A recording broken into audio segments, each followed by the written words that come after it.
Present Performance Practices Unit Portfolio 155127. Wait, Present Performance Practices Unit Portfolio Artifact 155127? Still haven't nailed down if there's an artifact in there or not.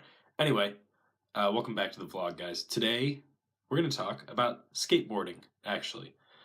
I've talked before about this moment that occurred during studio when Michael Norton said to Tanya, we were talking about research, and Michael Norton said to Tanya, what if my research isn't reading books, it's watching a bunch of YouTube videos?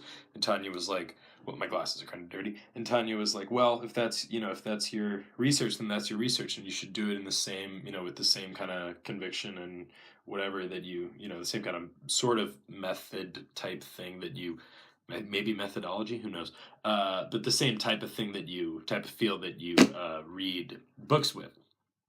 And that was a big moment for me, and that was kind of when I started to realize that all this kind of stuff that I was doing, all these videos I was watching, all these things I was ingesting, was a part of my something. It was important to my practice and to my research and to me in general. And a way that I've like an example of that, perhaps, is watching skateboard videos on YouTube.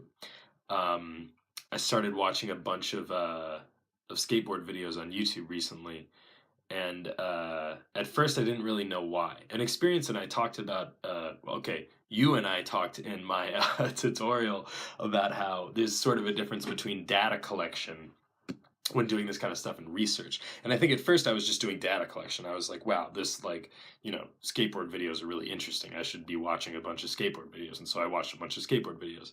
And then eventually I started sort of nailing down some things that were really interesting for me about it and connecting that to certain ideas. And then I think it went into research mode. And so I started by watching videos of just like Braille, which is a skate team, and they showed up on Reddit, and I was like, oh, these guys seem kind of cool. I kind of want to watch their videos.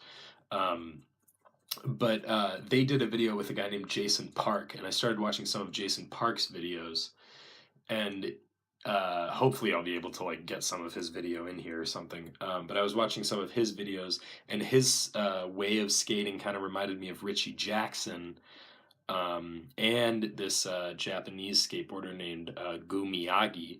I don't know if I'm pronouncing that right, but I don't really care. And I was like, why am I thinking about these guys together? What is it about their sort of style that is interesting to me, or that I think it was that I actually posted this on Facebook, so I'll read it from my Facebook. On December 5th at 1:24 a.m., I posted, creative street skaters like Jason Park, Richie Jackson, and Gu Miyagi are like actually makers of the best site-specific performance art, period. And then I think there are some comments that were pretty interesting.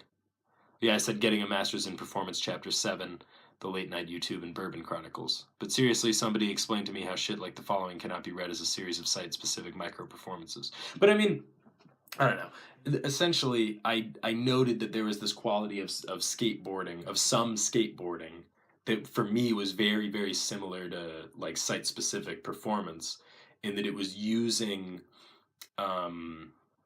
structures, using things in the outdoors that were perhaps made by corporations or like builders or something with a particular function, even if it was just aesthetic, and using them in a creative, performative, maybe something kind of way that was just not what they were supposed to be meant for, and also sort of meaningless. I mean, skateboarding is not a like sport in the sense that it can be like counted and quantified.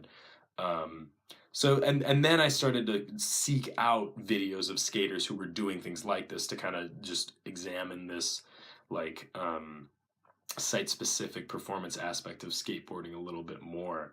And then I think it kind of went into research. But so that's just kind of an example of how, for me, watching YouTube videos and doing things that isn't just reading books became research-y to me. And I just kind of started to look at that stuff. I started to look at watching YouTube videos, looking at things online, looking at things that are not books or pieces of art, and giving that sort of the same weight, the same attention as I was as I had thought I was taught to give other things. Sort of just that everything that I was doing, everything that I was ingesting was important and was part of the field of things that I could be consciously drawing from or researching actively. Yeah. Everything that I was taking in, everything I was seeing, everything I was hearing was potentially something that I could be drawing from, something that I could be researching if I wanted to. And that was a big moment of realization for me. And skateboarding was an example of something that I did that with.